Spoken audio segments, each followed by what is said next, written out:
Was it an addiction when you were taking Percocet? Not at first, but after several months, and then I kind of transitioned to taking it recreationally at one point, which was obviously a bad decision, but that's kind of when I departed from normal rational thinking. And so I think it was like a little bit of recklessness. Like I had some friends over one night and we were drinking some beers, and I just said, I'll try one just for some reason, something out of nowhere. So I tried one, and I liked it immediately. And then so maybe a couple weeks later we'd have another get together, and okay, I'll try them again. And that was just like a gentle beginning. I liked it because it took away, it was like a happy pill. Like I felt relaxed, comfortable, it took my pain away, it took away my stress. And so that was like what I liked about it. And there was no real hangover like alcohol would give. I didn't realize that it was a double-edged sword at that point, because after I started progressing and spiraling and taking more and more and more frequently, I didn't realize like how the addiction just had grown quietly, insidiously. So that would probably be a good word for it. So I didn't realize it until one day I woke up, and then like I felt horrible. I didn't realize what I was going through, but it was withdrawal. Mm-hmm. And so I thought it was a great drug because there was no side effect, but the withdrawal was a huge one. And it was too late. I was already too deep into it to realize I was actually addicted to it. That was what gave it away, is I felt sick when I didn't take it for 24 hours. And to make that sickness go away, the quickest way was to take another pill. Hmm. And unlike a lot of addicts, you had access to it.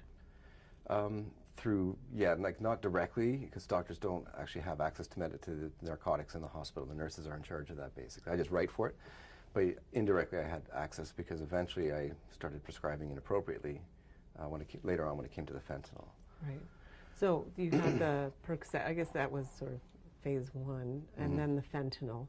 Right. You started with the patches that you mentioned your mom gave to you. Right. And then when did the fentanyl, like were you using the fentanyl for pain initially, and then that got out of hand too? What happened? So the Percocet kept going for about 5-8 years. Like, it's a blur, but that kept on going for quite a while, and then it just progressed and progressed to the point I was going through such nasty withdrawal that I would wear a fentanyl patch on the skin for the withdrawal, but also for pain, like both.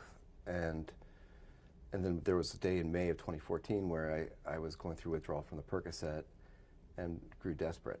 And I knew that I had heard in the emergency department of people who had abused the patch, and this recklessness. And this point, with a little more desperation involved, because I didn't want to feel sick, and I felt the patch wasn't doing it, so I had Googled how to use it. And that's like, if there's any shame, this is probably the deepest part of my story. Like, you would think better, you're a physician, you should know better than that. But like, the addiction doesn't happen in a vacuum. There's a whole host of other things going on in my life that was really, things were not going well for me in many other ways. So it's that decision. It wasn't so difficult for me at the time. When I look back at it now, I'm like, how could I? But at that time, I made that jump again, a little bit of risk-taking behavior to research how to abuse the patch, and I cut it up in small pieces and smoked one small piece of it, and it was just an incredible high.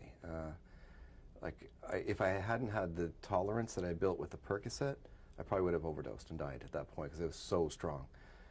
But the addict within me absolutely totally enjoyed it because it was bliss, and I craved it. Like, it works so fast. Like, we talk about how potent it is, but it's also really rapid acting. So I kind of went up high and then down part of it comes on very quickly. So I started craving it like within 15 minutes, and so now I just accelerated this whole addiction spiral that's falling out of control anyway. And I accelerated it by taking this highly potent and rapid acting drug, and so I was craving it within 15 minutes. And then all I wanted, like the next day, I couldn't stop. Like we were at a friend's house, and in the basement, I'd go and sneak off into the basement and smoke more. And it's just like, from that point forward, it was a complete disaster. Like 6 months is all it took, because it's so strong, the drug. It took me only 6 months to spiral out of control, lose like 40 pounds, continue making terrible decisions, the lies, the deception, unresolved arguments with my wife. She was worried about me. My mother was worried sick as well. I wouldn't listen to anybody.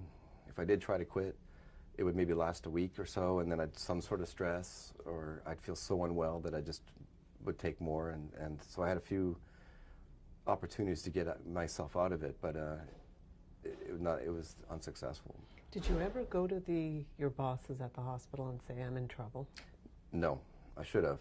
Why?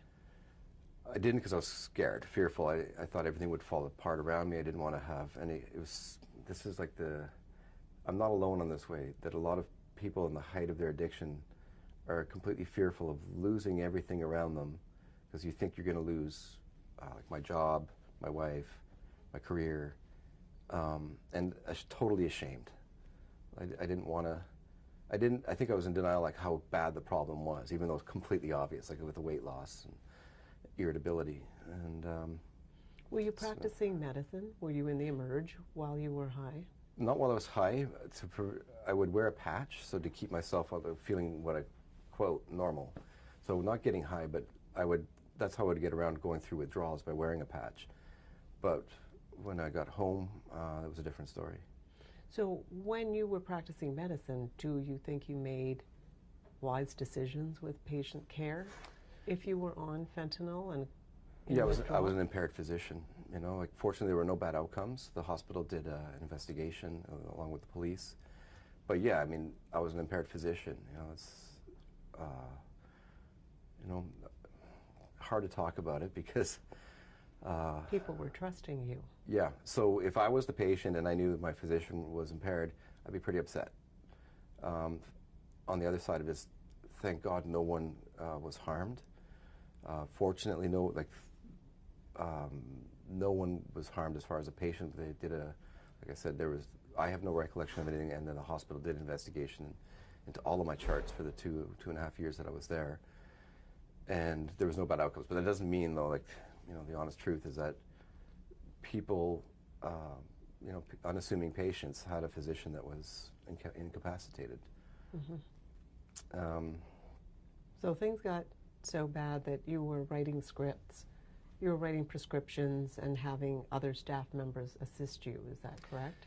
Most of the time I had it was other people, like people on the outside, other users. And so this is during the desperation of the illness, where I would just seek out people who were fellow users. So I'd been introduced to somebody and they were, they agreed with me that I'd write them for Percocet and I would write for fentanyl. And I got to be careful here because some of the stuff is like legal, okay. the laws, you know, I have to be careful. But they understand that there was, what I can say is that I recruited people and there was prescriptions for fentanyl, and almost all of the fentanyl came to me, but there were some patches that were left over. In total, there was, I think, 470 patches that were suspected as being fraudulent, and of that, 33 to 44 were unaccounted for. So these probably got into the hands of other users, the people I was dealing with, and so they probably kept it for themselves. Mm-hmm.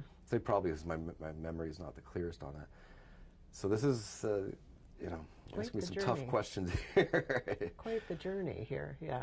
This is at the worst stage of it, you know. Like, it's like I cannot separate the shame and the guilt. You know, I'm okay to talk about it. Like I said, I'm open to anything to discuss. But I'm trying to get back to the question you just asked. Well, let me bring this. You talked about life factors. We hear a lot about physician stress and stress in the workplace. Did that play a role at all? Yes. So I had two major stresses going on. There was marital discord, and at work, like there's always the stress of being an emergency physician, but at this hospital in particular, I found it was incredibly much more stressful. I felt like it would take a strip out of me every time I did a shift there, because of the lack of efficiency, the lack of teamwork from the nurses and the doctors. The nurses had their own issues going on, and I found not all of them were as helpful as what I had come to expect from a previous hospital where I worked. And I came in that emerge full of enthusiasm, wanting to help fix it and make it better. And it's just, I felt I was shot down. Like the ideas I had, just nothing would happen. And so I just lost interest, and that it just kind of sputtered that drive and enthusiasm. And so with all the inefficiencies and lack of teamwork, I felt I was completely just weakened, fatigued after each shift, and I would need time. I told my wife I'd need about a half an hour at least after any shift just to kind of decompress. So I knew I was in trouble when I started sleeping on the driveway in my car. I would come home from work and I'd sleep in the car because I didn't want to. I was getting stress at work, and I was getting a lot of stress at home, and I just kind of wanted to have my own refuge. So that was a telltale sign that something wasn't right. So when the police came to get you, how low did it go there? Or were you relieved it was over? Relieved. Like, so this is now, we're fast forwarding a little bit. So this is January of 2015. And scary because they knocked on my door at 7 o'clock in the morning, and it's like a beehive of activity of them running all over my front lawn and with a battering ram. But I opened the door up, and of course I was totally scared, but the investigator, he was kind, and the investigator just said to me, you know, your life is going to change after this day, and he was certainly right about that. But when I finally said, like, it came out, like, this is when I finally said, yeah, I mean, I have got some serious problems going on here. When I finally came to the admission, it was scary, but totally frightful, but at the same time was liberating. Just because finally I don't have to lie and hide this anymore. But it was incredibly frightening because I didn't know what was going to happen, the fear of the unknown. So that's kind of why I didn't want to say anything in the first place. So you've been through rehab, and I guess that came first, and then you went to jail. Yep. And you spent your 8 months in jail. Not quite like that. So I got rehab, and arrested 18 days in Penetanguishene, and then put on bail for 2 years. During that time, I went to 2 more rehabs, totaling 6 months in total. And then after finally getting sentenced on April 18th, 2017, I served 8 months at Joyceville. Okay, and you just got out in December. Yeah, December 18th. What was it like to get out of prison? I thought I'd hit the ground running, to be honest. I thought I'd be okay, because I had a whole list of things I wanted to do, but what I didn't expect was the social anxiety and hypervigilance, like just being totally aware of everything going on around me. I still don't like having people walking behind my back. I never had a situation where I had anything broke down like that for me in jail, but to be safe, you need to be aware of everything around you. So, like the first time, it's kind of a funny story, but I just got out, my dad picked me up, I gave him a hug, and I went to like to Tim Hortons. In the public bathroom, there's like 12 stalls, like urinals, and I'm in there, and somebody walks in behind me, and they kind of quiet, and that really got on my nerves. And then, of course, of the whole wall, they have to pick the one right next to me, and no one had gotten that close to me in 8 months previously to that. So I was just, it turned to anger. Like I was angry with this person standing right next to me, and like something there, like what's going on? So jail changed you. Yeah, of course it did, and those are like the protective things, but there's also a lot of good things in jail too, believe it or not. Like I found some relative happiness when I was in there, and things that I'd learned in recovery. So it seems kind of crazy, but I got to learn a lot from other people's walks of life, a lot of young guys who come from broken families, who are good people, who also made bad decisions. And I made some good friends in there.